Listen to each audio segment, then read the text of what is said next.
Hey everyone, Walter Crosby with Helix Sales Development and another episode of Sales and Cigars. Um, got a fun episode I've been looking forward to. Andy Miller, he's a colleague from Objective Management Group Partners. He's a coach and mentor for all of the OMG partners. And Andy's been in the business for quite a few years. His company's called Big Swift Kick, and he focuses on understanding assessments. He understands how to use them. He's written a great book called The Science of Hiring Quota Busting Sales Teams, and it's a great resource. It's one of those books that you buy, you read, you take notes, and it can fundamentally change how you hire salespeople. It will make a difference in how you hire salespeople so that you are hiring people that you can retain, you hire better people, and it gives you a step-by-step process of a structured interview. It gives you questions you can ask. It's a great book. You can pick it up on Amazon. It's just a great conversation. Jump in. So if you're CEO of a company looking to hire salespeople, and right now, as we head into this recession, you should be looking at hiring quality salespeople. It is a time to find talent. So pick up the book, take a listen, go grab a cigar, go grab a cocktail, and strap in for another episode of Sales and Cigars. So Andy, thanks for taking some time to jump on the podcast today. I really appreciate it. Walter, good to see you. I'm looking forward to this. When I read the book, Andy, the Science of Hiring Quota Busting Sales Teams, I had a pen and paper with me, and I was sitting on an airplane. And when I was done, I got to where I was going in Florida, I had 10 pages of notes, right? And I understand a lot of what it is that you were talking about in the book, the technical things. But I learned so much from that effort. Can you talk a little bit about what went into creating that book? Can you talk a little bit about the effort, the time, the organizational psychologist, that whole piece? It was just so it's kind of a book by accident. It started off being a guide on assessments, and I was frustrated because I have access to 53 different assessments. They all claim to do something similar, but they don't. And I wanted to sort fact from fiction. I mean, they all said, we'll wash your car, we'll do your laundry, and we can pick the best producing sales candidate. I'm like, no, you can't. But how do we know what reality is, right? There's claims, and then there's the reality. So I spent a year looking for an organizational industrial psychologist who understood assessments. And when I would call, I'd call it IO psychologists and ask them, do you use assessments? They would say yes. And I say, for hiring, yes, which one? And then they'd name one. And that was the wrong answer. The right answer was, what are you trying to determine? So I found somebody in North Carolina who said, I'd love to take it on. I can't, but I know somebody who can. One of my former students, and she's an expert in assessments. That's all she does. I called her and I said, do you use assessments? Yes. And she said, what are you trying to determine? I'm like, okay. And the ironic thing is she lived 5 miles from my house. Whoa. Yeah, I searched all over the country, and here she was 5 miles from my house. So that led to 2 years of weekly Starbucks meetings and research and conversations. And I said, okay, I want to write this guide on how to pick the right assessment. And I said, here's the criteria. The criteria is, I want to hire a salesperson who can hit quota, in my world, under my circumstances, at my price point, with the amount of pressure and competition they're going to face. Help me sort fact from fiction. I've got access to 53, and I'm sure there's more. And that began the journey. We read everybody's technical manuals, and it's very misleading. So That's how this came about. But in that journey, we discovered not only do people not grossly misunderstand assessments, they grossly misunderstand the hiring process, the bias that's in there, the candidate's journey. And I said, okay, you know what? We need to write about the whole thing. That's how the book came about. So I mean, and that's you talk a little bit about that in the book, but that it takes us to really where I wanted to go was the corporate America, how they hire salespeople, probably how is it fair to say that how they hire anyone is a little bit broken, but salespeople is definitely broken. Oh yeah, it's definitely broken for everybody that they hire. Just our specialty is hiring salespeople, but if you look at it, uh, it's all broken for every position. Okay, that's what I thought because we focus on the sales side of it as well, Yeah, and what you walk people through. So if anybody's looking at hiring salespeople, whether they're HR, they're a CRO, a VP of sales, a CEO of a small company, I mean, you map this out. You validate. You give explanations. You give examples. I mean, you put it all there for them to understand what they're doing wrong and how to correct it. And I mean, that's to me, that's it's a roadmap, and it's if you just follow the roadmap and you know the destination is a quota busting salesperson, you're going to get to where you want to go.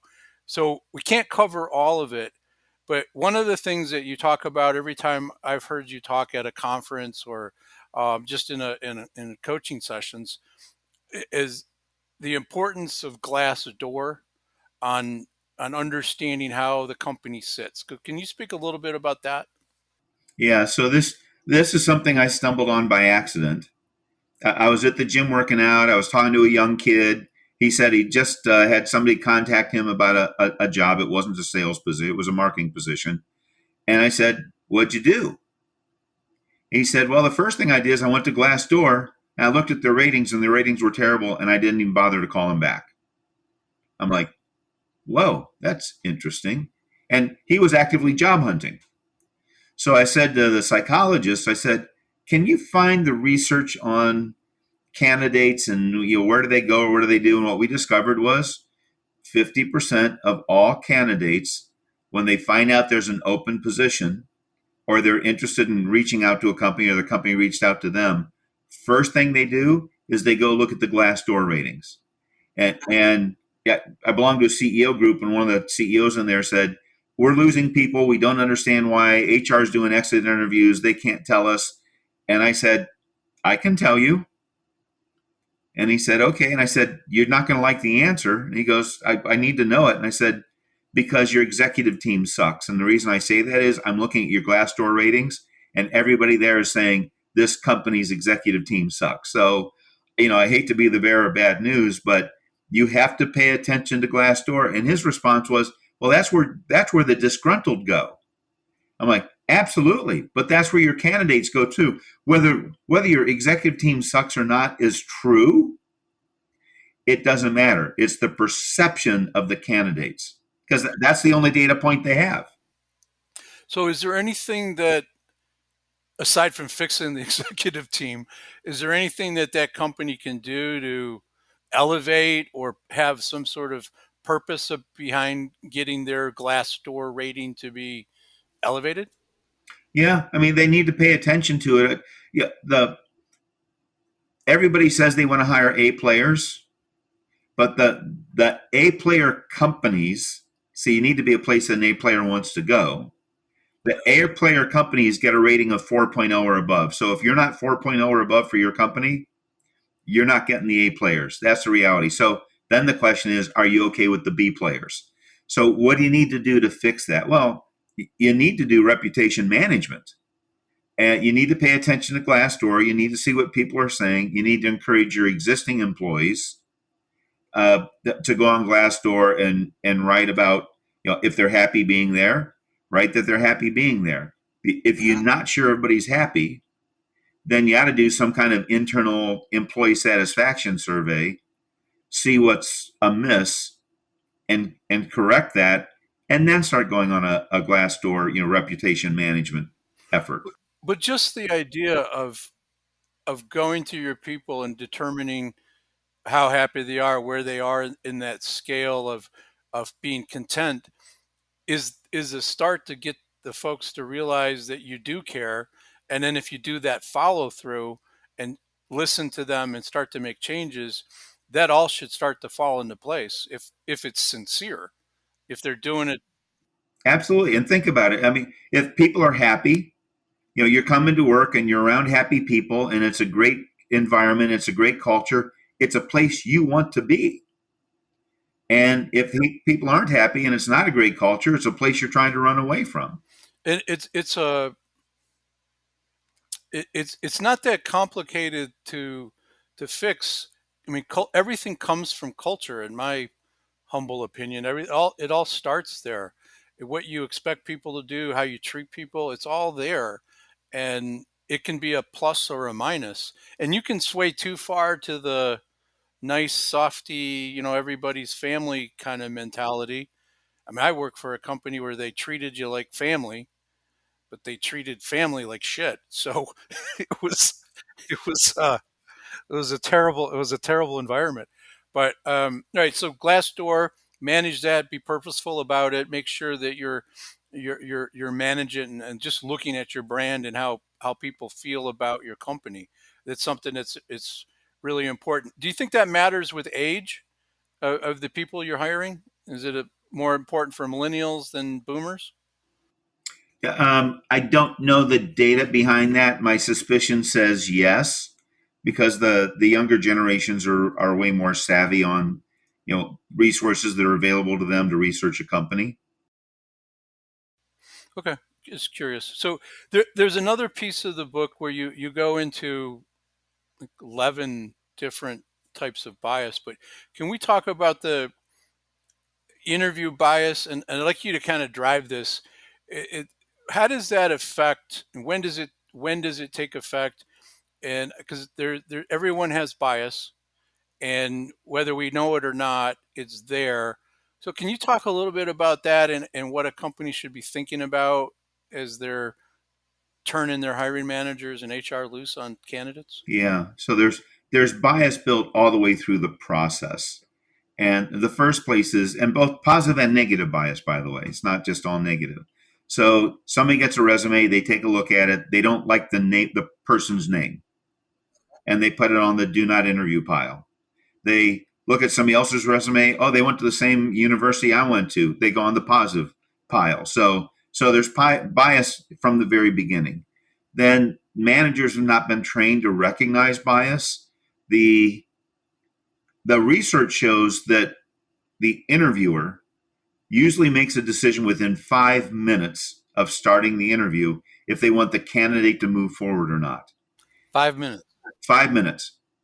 So if they like the candidate, they ask them the easy questions because they want them to move forward. If they don't like the candidate, they ask them the tough questions because they want to disqualify them. And that's what happens when you don't have a structured interview with a scorecard. So when I say structured interview, a highly structured interview has defined, let's say there's three different people interviewing the candidates. Um, Technical manager, sales manager, and HR. Each one of them should have their own predefined set of questions with a predefined set of answers with points assigned to them. So there's a bad answer, no points, okay answer, 3 points, great answer, 5 points. And then I as HR, if I'm HR, each candidate, I'm going to ask my HR questions, same questions, listening closely to the answers, already predefined, and I'm going to give them a 0, a 3, or a 5. So that idea right there, that structure is going to help the company with EEOC aspects of hiring people, making sure that everybody's being treated the same. But to do that, is there how much training is required of the people doing the interviews? Do they, because those are predefined, not just predefined questions, but the answers need to fall into that scorecard. So do you see that is that something that companies struggle with, was helping them understand why that answer is better than that answer and why that answer sucks? Yes. Is that a Yeah. is that a struggle that they have? Yeah. Well, they struggle with even coming up with the right questions. So that they struggle with coming up with the right questions. And then once you have the questions, then it's like, okay, what are the possible answers that we could get? And then, categorizing those into, are those low point or high point values? And then it's teaching them on the different types of bias, both positive and negative, and being aware of, hey, is your bias coming into play? You know, uh, um, one of the things that they found was the first short interview should not be a video interview, because the visual comes into play, and you don't like the way they look. Like right now, I'm working out of my basement because our HVAC at the office is broken, and I'm working in my basement. And you're looking at the background, going, hey, yeah, I'm not too crazy. Couldn't this guy go to a professional office for this interview, right? I mean, I'm not calling out of my bed in my PJs. So, but and you laugh because somebody's actually done that. No, I actually, it was last year, and we had the Zoom interview set up for the first 1 hour structured interview, and he literally had rolled out of bed. You could see his bed behind him that was disheveled, and he was disheveled, and he had threw a sweatshirt on top of it. So you're not exaggerating, Andy. That's real stuff. Yeah, at least put on a collar and something that has a couple buttons, right? So, Even if the buttons are askew, just yeah. put a collar on. If it's a really big deal, I could have thrown on a blazer over top of it, but it's back to the topic. It's coming up with the questions. That's more work than people think. It's making sure they all agree on the questions, because I would have HR, the technical manager, and sales manager compare their questions, make sure they don't have duplicates. And then it's what's an acceptable answer, and then it's being aware of what is my bias. Am I biased towards, and nobody wants to talk about this, right? Am I biased towards older or younger? Am I biased towards positive or negative, a man or woman, gender, race, color, accent? I mean, all that stuff that we're all very aware of today. It's a real thing, but if you're aware of it, and you're thinking about the questions that are being asked, that should alleviate. It's not going to make it go away, but it should reduce that just by being aware, if somebody's taking their role seriously. Um, Yes. so let me ask this question, because you help the team put together the questions, make sure that they're structured properly, and you go over the answers with them. Is there a time when everybody asks the same question, in a different way, maybe, but it's really the same question, to see if they get a different answer? Is there ever a reason for that in your experience? The one that becomes the most obvious to me is the motivation of why somebody wants to be here. Because you and I talked offline about behavioral interviewing versus motivational interviewing. Great, great segue, Andy. Yeah. Okay. Yeah. I'll go on the road with you. So behavioral interviewing, tell me what you would do in this situation. Tell me what you would do in that situation. And that's theoretical. And it's like the commercials for the stock market, or investment advisors. Past performance is no commitment or promise of future performance. And that's true, but I want to measure performance. I remember asking a guy, tell me why you will be a top producer here. And he goes, I got a wife and 7 kids. I don't have a choice. That guy was highly motivated. Serious, yeah.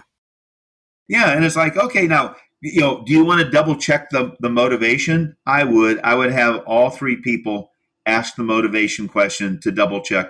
Is this person really on fire, and want to do something, or are they just paying lip service? But you can kind of tell gut wise, and I think this goes to one of my other questions. Your gut still comes into play. I, I I think it's hard to keep that completely out, but depending upon how that guy said that, I got a wife and 7 kids. depending upon how they said it, the nuance of it, the tone, the speed, the pace, all of that, that to me would be informative. And then having somebody else follow up on that, it's a good HR question, um, to really to really verify that. But how much does gut play into this, regardless of? I know that's bias, but people look at their gut. Is that really the same thing as bias, or is it different in your mind? Uh, Gut, definitely, there, bias and gut go together, but decision by gut, the evidence is very clear. We are terrible at decision by gut. Yes. Yeah, I'll give you my crass answer on that. When people go, I go with my gut, and I'm like, okay, what's the divorce rate in America? And they go 50%. I go, do you know how long the average couple dates before they get married? No, 3 years. So think about this. They've dated for 3 years. What happens in those 3 years? They spend a lot of time together. They spend time with family, friends, go on vacation, might have even spent a night or two at each other's house, snuggling or cuddling. But at that point, that after 3 years together, they should know each other pretty well. You would think. Yeah. And yet, 50% of them get divorced. So why in the world do we think we can go with our gut after a couple interviews and pick a top performing sales rep when we can't even pick a life partner after 3 years? That's fair. That's fair. There's other variables there, but that's a fair. That's a pretty strong argument, Andy. Um, so let's go. Let's talk a little bit more, if you don't mind, about the behaviors and the interview and the motivational interview, and why that's important, and what kind of results are we looking for? Because you get into this in the book, but I kind of want to. I think it's not something that people think of, and I think it's a new idea that is important for people to grasp. If you could indulge me. Yeah. Say it one more time. I spaced out. Behavioral interviews versus motivational interviews, and why that is so important, and why people just I don't think people really understand the difference and why it is important. Think about somebody has a resume that is like the best resume you've ever seen. They've worked all of the right places. They're part of President's Club. They've hit their numbers. They've got all this awards and recognition. Okay, great. But where are they at today? They were driven.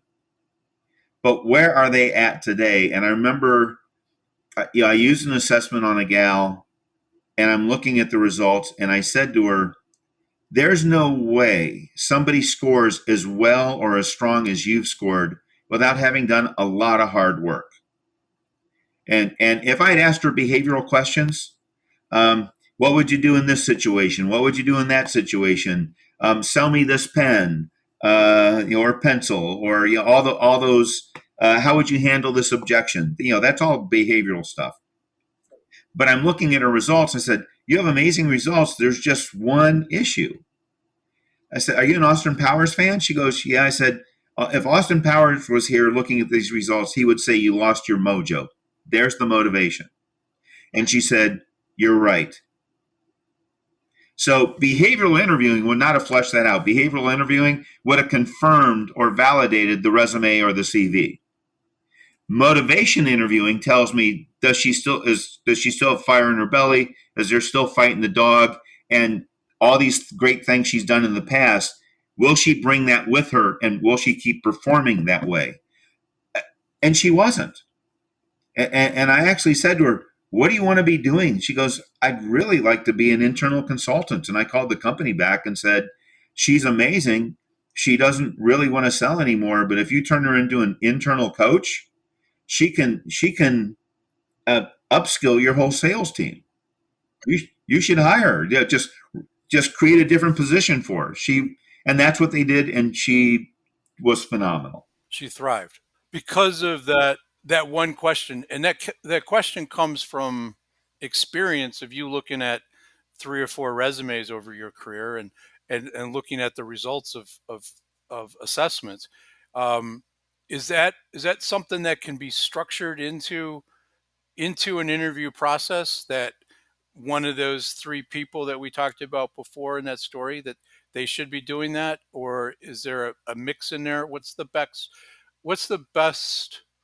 I'm having a terrible time formulating questions for you, Andy, but what's the best way to parse that out? Is it one or the other, or is it mixed in throughout? Well, I think it's the motivation question that each one's asking, but it's also about picking the right assessment, not any assessment, but the right assessment, because the purpose of a really good sales assessment is to identify the hidden weaknesses or issues that won't come out in an interview. That allow you to pull those out and start talking about them.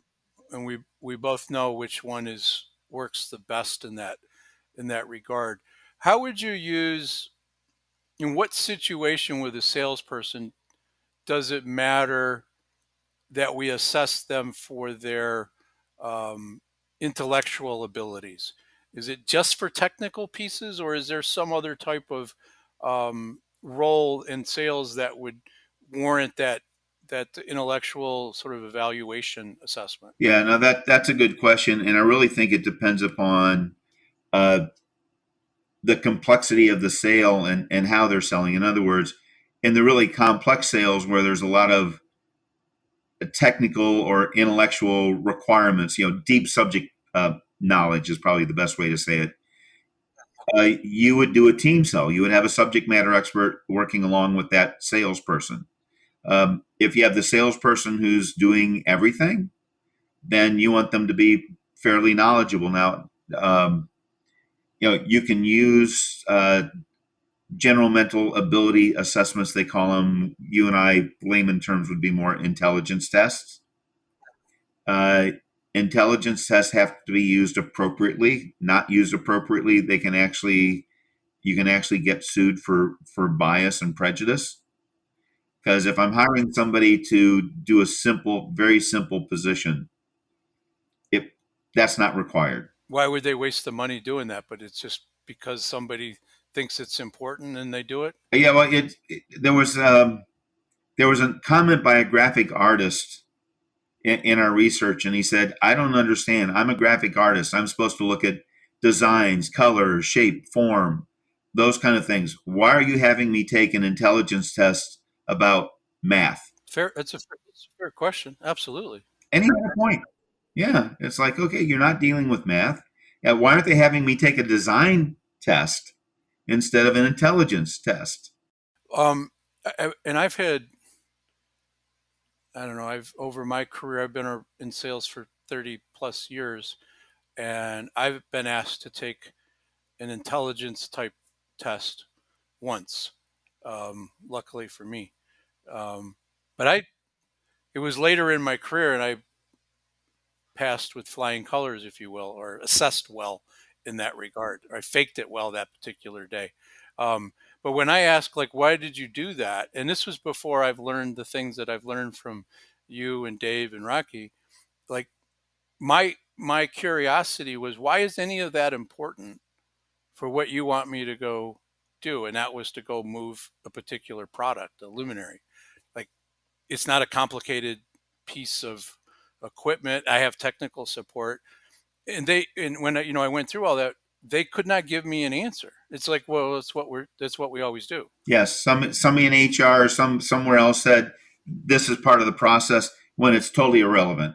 Yeah, it was really a deterrent because the one I took was pretty in depth and long, and took almost 2 hours to complete. And so it could be a real deterrent to finding candidates in a tough market.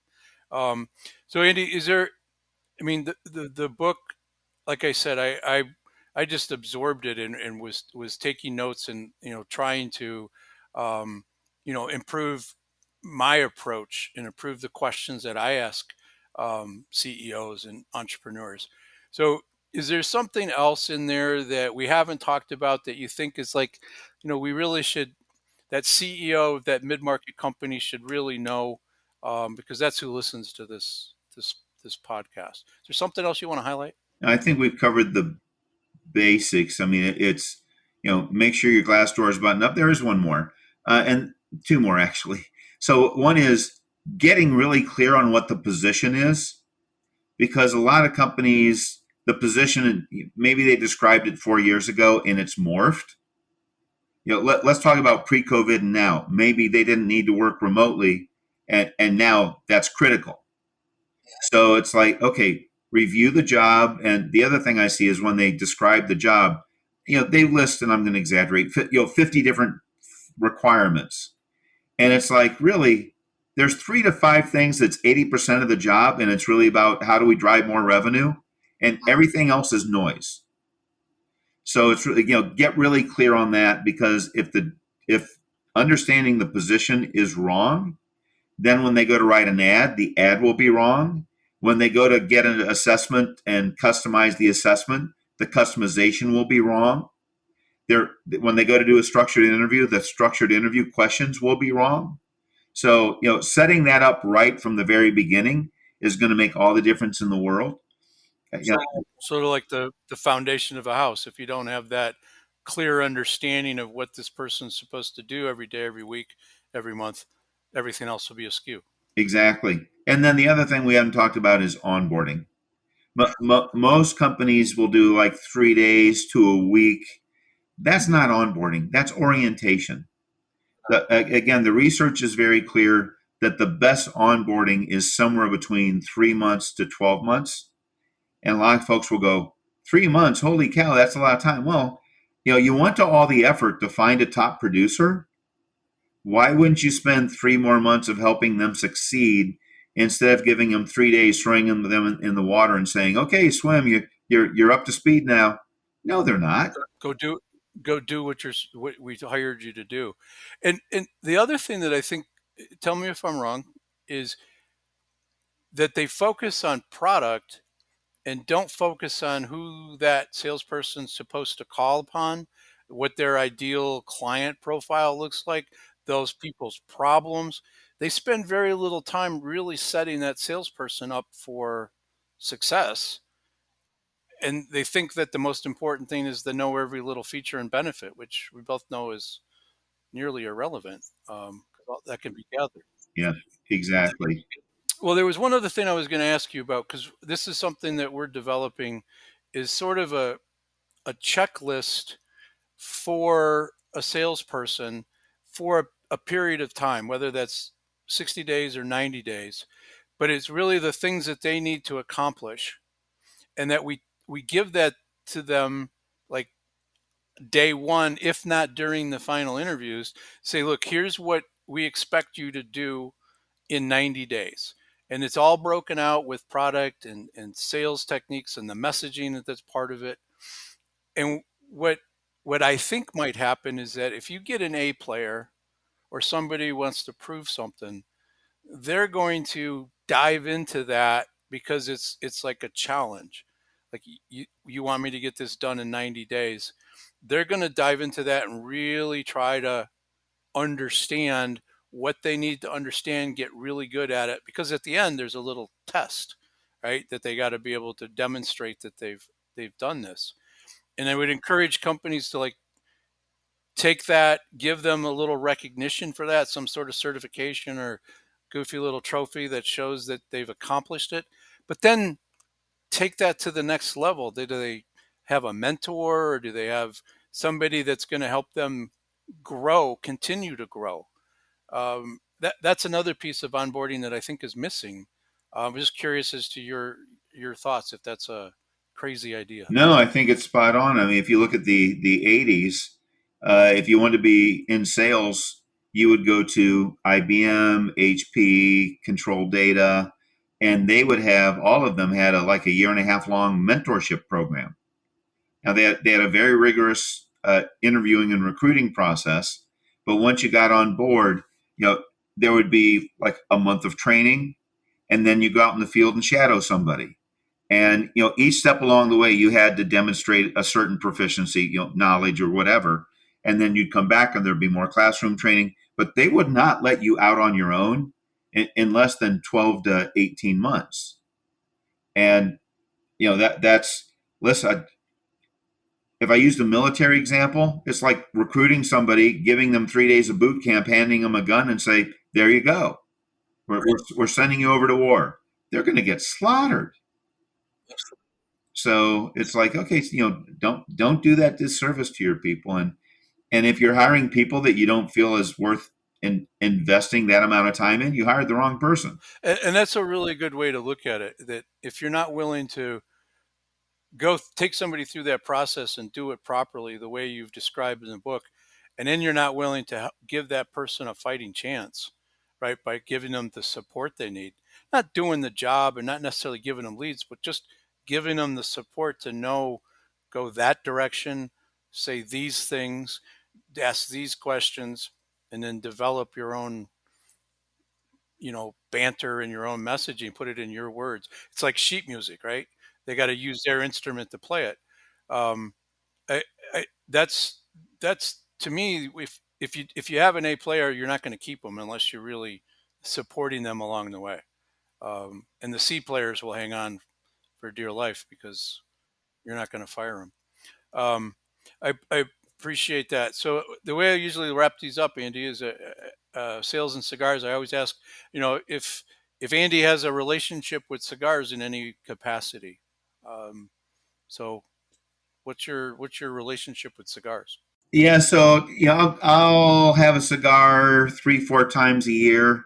I like cigars. I'm just not that big of a smoker. But my one of the best times I've ever had. I'm a big international traveler. I've got a couple friends I travel with, and one of the best times I ever had was we went to Havana, Cuba. We bought some Cohibas and some Monte Cristo number twos straight from the Cohiba factory. We went to a bar. They said they had the best mojitos in Havana, and if we didn't believe it, they wouldn't charge us for it.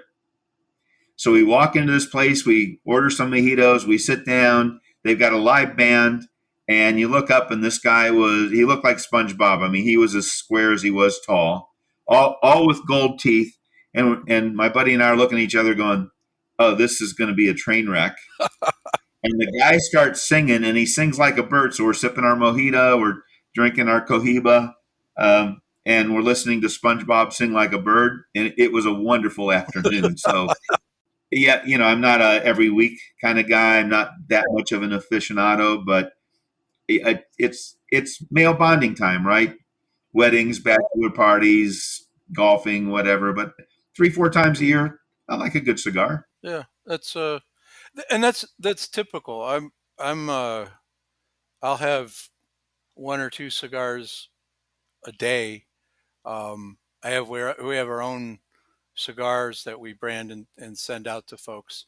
Um, so it's a bigger part of my life. But I find that lately I've been using them in what I call a contemplative fashion, where it's me, my remarkable pad, and a cigar, and I'm just sitting there working through something creative. I'm working through an idea, a LinkedIn post, a blog post, and the occupying my hand, right, and that physical nature of it sort of frees up my mind to just kind of go do what it needs to do in that creative sense. Um, and I've been leaning on that lately because I'm building out some other pieces of the practice. But it's weird how keeping your hands busy and it allows your mind to just kind of go do its thing and release some of its power. In my case, it's not a big horse engine, but it still gets me going to where I need to go. So, um, There is something relaxing about it. A cigar, glass of bourbon, glass of wine, whatever it is, but there is something relaxing about it. Andy, let's leave it there. Again, thank you very much. We're going to have people can pick up the book on Amazon. They can go to your website and get to Amazon to get there. Then go to Amazon and pick up a copy. All of that will be in the show notes. If anybody has any questions, LinkedIn, your website, Big Swift Kick, BigSwiftKick.com. they can find you on LinkedIn. Andy's really, really great at. Well, I mean, instead of me saying this, what's your niche?